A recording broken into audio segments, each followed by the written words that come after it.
দূরপাল্লা train যাত্রায় অজ্ঞাত ব্যক্তির সঙ্গে পরিচয়। ভিড়ে ঠাসা ট্রেনে সিট পাইয়ে দেওয়া থেকে মোবাইলে লুডো খেলা, একসঙ্গে খাওয়া দাওয়ার মাধ্যমে গড়ে ওঠে সখ্যতা। আর তারপরেই আবেদন, আমার মোবাইল হারিয়ে গিয়েছে, বাড়িতে ফোন করার জন্য আপনার মোবাইলটা দেবেন।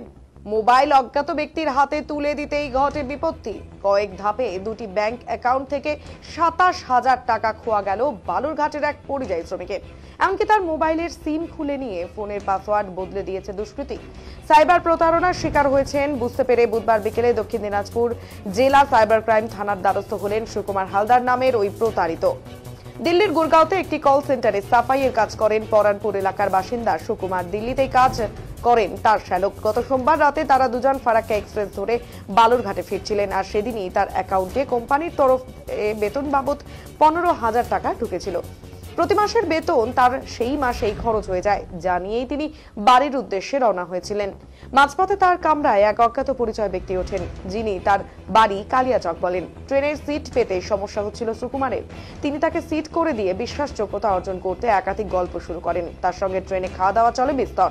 সময় কাটাতে লুডো খেলার প্রস্তাব আসে অজ্ঞাত ব্যক্তির কাছ থেকে, কিন্তু সেই অ্যাপ না থাকায় তিনি ওই ব্যক্তির হাতে মোবাইলই তুলে দেন। তিনজনে মিলে লুডো খেলা চলল ট্রেনের কামরায়।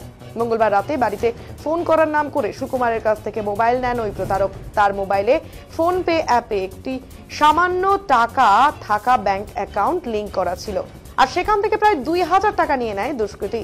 পরে সেই অ্যাপে তার আরো দুটি রাষ্ট্রায়ত্ত ব্যাংক লিংক করে নেয় প্রতারক। আর সেখানে একটি ব্যাংক থেকে ৩ ধাপে ৫,০০০ টাকা করে মোট ১৫,০০০ টাকা ও আরেকটি ব্যাংক থেকে ৩ ধাপে ১২,০০০ টাকা লোপাট করে ওই দুষ্কৃতী। জালিয়াতি। ডিজিটাল যুগে স্মার্ট হয়েছে সবকিছু, কিন্তু তার সাথে সাথে চোরেরা, সাইবার ক্রাইম যারা করে, অপরাধীরাও হয়ে গিয়েছেন স্মার্ট। তারা স্মার্ট বিভিন্ন পদ্ধতি ব্যবহার করেই করছেন জালিয়াতি। আগে জানা যেত যে ট্রেনে বিভিন্ন রকম স্প্রে ব্যবহার করে খাবার মধ্যে ঘুমের ওষুধ দিয়ে ছিনতাই করা হতো, কিন্তু এখন স্মার্ট যুগে একেবারে ডিজিটাল ভাবেই কিন্তু হচ্ছে এই সমস্ত জালিয়াতি। যেখানে দেখা যাচ্ছে যে মোবাইল নিয়ে ফোনে কথা বলার বা তার ফোনটি কোনো কারণে একটু অসুবিধায় বাড়িতে কথা বলবে এই বলে মোবাইল নিয়ে একের পর এক টাকা পরবর্তীতে কিন্তু খুইয়েছেন এই পরিযায়ী শ্রমিক। দেখছেন সিট পেতে সখ্যতা, আর তারপরেই তার বিশ্বাস অর্জনের পরে একসাথে লুডো খেলা।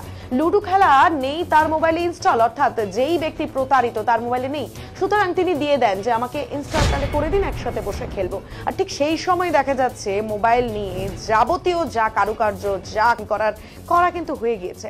আর তার পরবর্তীতে বাড়িতে ফোনে কথা বলবেন এটা বলেই মোবাইল নেওয়ার পর সমস্ত কিছু একেবারে সেট করে ফেলেন সেই জালিয়াতি করা সেই অপরাধী। আর এরপরেই যখন তারা যায় এবং পরবর্তীতে কিছুটা পরেই কিন্তু এই অপরাধগুলো সংগঠিত করে, ধাপে ধাপে টাকা কেটে নেওয়া হয়। এবং পরিযায়ী শ্রমিক যার অ্যাকাউন্টে মাসিক বেতন বাবদ ১৫,০০০ টাকা জাস্ট ঢুকেছিল, যা নিয়ে তিনি বাড়ি ফিরছিলেন দীর্ঘদিন তার বাইরে কাজ করার পর, সেই টাকাই একেবারে লোপাট করে দিল এই চোর। আজকে সাইবার ক্রাইম থানায় এসেছিলেন, কি বিষয়ে? আমি এসেছিলাম এই জন্য যে আমি দিল্লিতে গাড়িতে উঠছি, ওটার পরেও ওই ছেলেটাও আমার বয়সে ও উঠে আমাকে বলতেছে, দাদা সিট পাওয়া যায়? বললাম না, আমাদের কনফার্ম সিট হয়নি। তো বলছে আমারও তো হয়নি, আমার জেনারেল টিকিট। চলো একসঙ্গে, তুমি কোথায় নেবে? বালুরঘাট। তাহলে আমি মালদা যাবো কালিয়াচক। ঠিক আছে। তো বলতেছে এরকম ব্যাপার, তাহলে এক জায়গায় বসা। তো বলছে দাদা আমার মোবাইলটা হারিয়ে গেছে, মোবাইলটা একটু দেন তো, ফোন করবো। এই ফোন করবো করতে করতে আমাকে চা খাওয়াচ্ছে, বিস্কুট খাওয়াচ্ছে, বউ খাচ্ছে, যেটা হচ্ছে সেটাই খাওয়াচ্ছে। করতে করতে মোবাইল নিয়ে আমার লুডো খেলালো, আমার সাথে লুডো খেললো। খেলতে খেলতে মোবাইলটা একটু দেন তো, এই করতে তো মোবাইল নেওয়ার পরে ও কালিয়াচক নামলো। তারপর আমি মোবাইল নিয়ে আসে দেখে মোবাইলে আমার টাওয়ারও নাই, ইয়েও নাই। তো তারপর দেখে আমার বড় শালা আমার সাথে ছিল, ও আসছিল দিল্লির থেকে, একসাথে এসেছিলাম।